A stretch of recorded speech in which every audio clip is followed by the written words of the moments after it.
الحمد لله وكفى والصلاة والسلام على عباده الذين اصطفى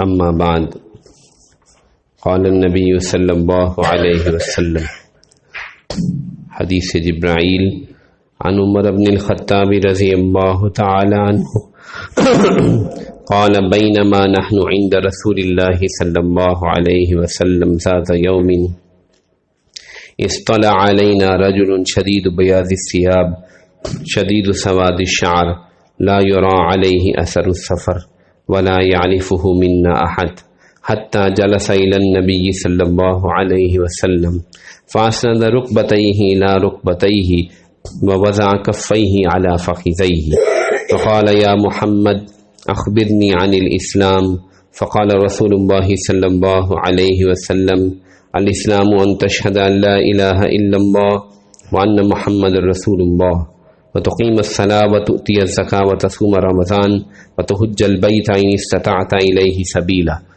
قال صدقت قال فعجبنا له يسأله ويصدقه قال فأخبرني عن الإيمان قال أن تؤمن بالله وملائكته وكتبه ورسله واليوم الآخر وتؤمن بالقدر خيره وشره قال صدقت قال فأخبرني عن الإحسان قال أن تعبد الله كأنك تراه فإن لم تكن تراه فإنه يراك قال فأخبرني عن الساعة قال ما المسؤول عنها بأعلم من السائل قال فأخبرني عن أماراتها قال أن تلد الأمة ربتها وأن ترى الحفاة العراة العالة رعاء الشاء يتطاولون في البنيان قال ثم انطلق فلبثت مليا ثم قال لي يا عمر أتدري من السائل قلت الله ورسوله أعلم قال فإنه جبريل أتاكم يعلمكم دينكم رواہ مسلم۔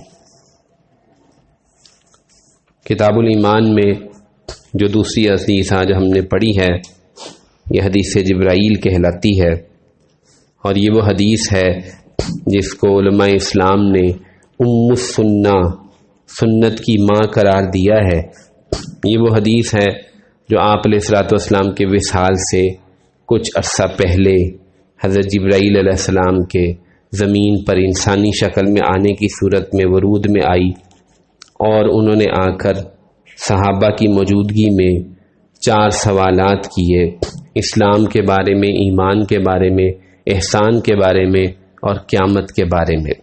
گویا کہ پورے دین کا خلاصہ سمجھانے کے لیے اللہ تعالیٰ نے جبرائیل علیہ السلام کو انسانی شکل میں بھیجا، اور وہ تشریف لے آئے اور آ کر آپ علیہ السلام سے سوالات کیے۔ اس طرح آئے، محدثین نے اس حدیث کی شرح میں بہت کلام کیا ہے، بہت سے نکات بیان کیے ہیں۔ حافظ ابن حجر رحمہ اللہ یا کسی اور بڑے محدث نے فرمایا کہ جبرائیل علیہ السلام کے آنے کا انداز اس قدر عجیب تھا کہ سارے صحابہ چونک اٹھے، نہ ان کو کوئی جانتا تھا نہ پہچانتا تھا، نہ سفر کے آثار تھے، اور دونوں چیزیں جدا جدا تھیں۔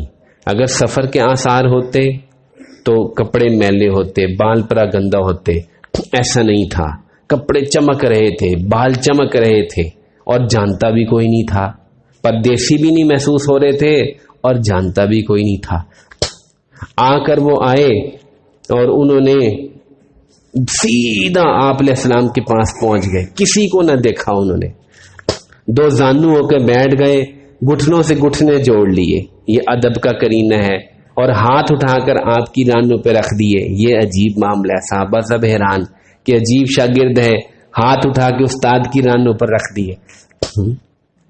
تو اس قسم کے انہوں نے معاملات کیے جس سے سارے کے سارے لوگ متوجہ ہو گئے، اور پھر انہوں نے جب دیکھا کہ سب متوجہ ہو گئے ہیں تو انہوں نے بہت اہم سوالات کیے جو اس دین کی بنیاد ہیں، اور آپ علیہ السلام کی دنیا سے وصال سے پہلے ایک پورا نقشہ کھینچ دیا۔ اس لیے بجا طور پہ اس کو ام السنہ کہا جاتا ہے، اس حدیث کو، حدیث جبرائیل، جو کہ بہت زیادہ اہم ہے، تمام حدیث کی کتابوں میں یہ نقل کی گئی ہے۔ حدیث النیہ جو کل بیان کی تھی وہ بھی حضرت عمر بن خطاب سے مروی ہے، اور حدیث جبرائیل بھی حضرت عمر بن خطاب سے مروی ہے۔ ان کا کیا مقام ہے سنت کو سمجھنے میں پہلی دو اہم ترین حدیثیں اس کے راوی حضرت عمر ہیں. ترجمہ سماعت کیجئے.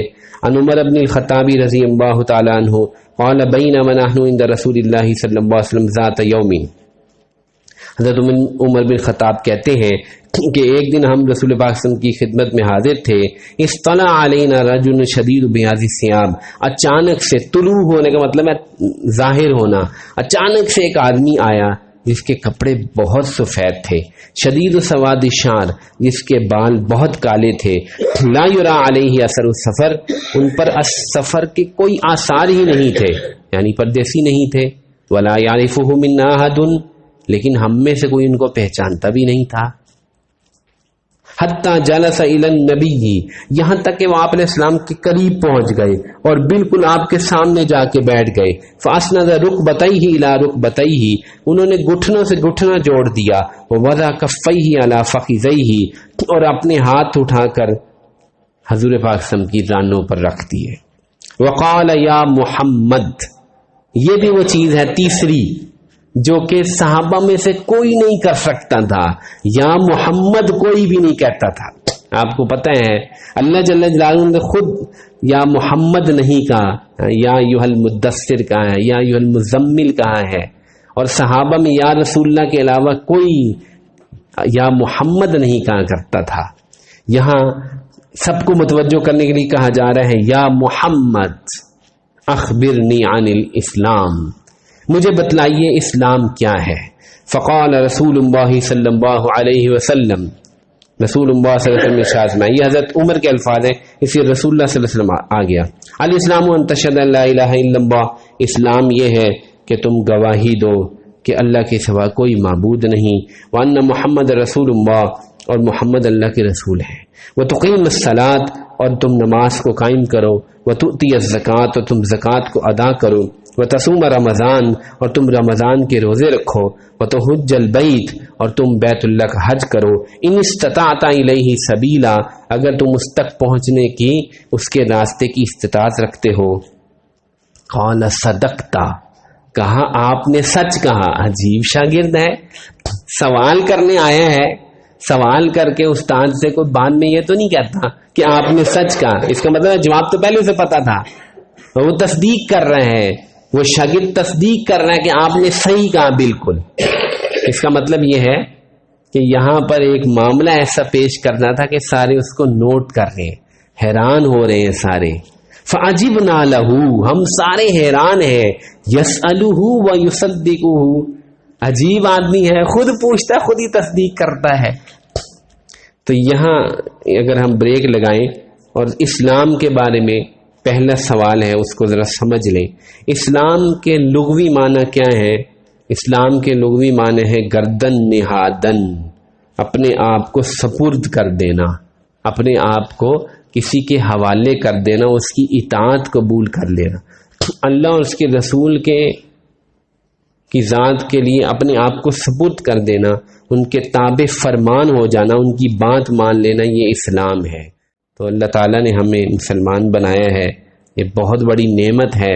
اللہ تعالیٰ سے دعا کرتے ہیں اللہ تعالیٰ ہمیں اس نعمت کی قدردانی کی توفیق نصیب فرمائے اور اپنے مقبول بندوں میں شامل فرمائے. وآخر دعوانا الحمد للہ رب العالمین.